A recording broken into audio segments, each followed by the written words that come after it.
Hãy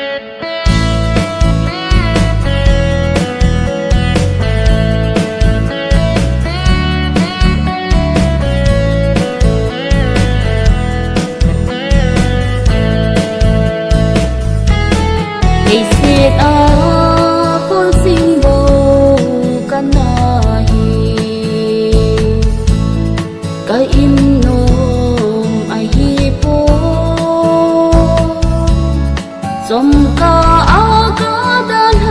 kênh Ghiền Mì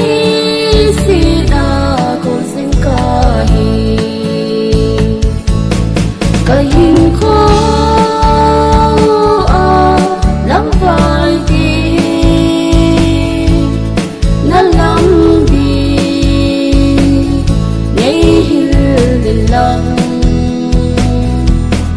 để không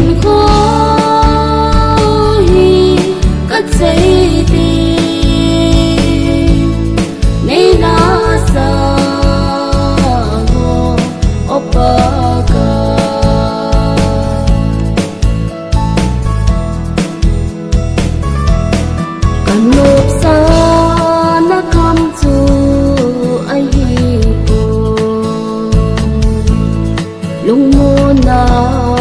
dòng lo van khô khi có hiên so ti ni na sa hiên opa ka hiên khô lắng vai ti na lắng đi ngay hiên lăng lấy hình khô hi cất giấy đi nay na sa ngô opaka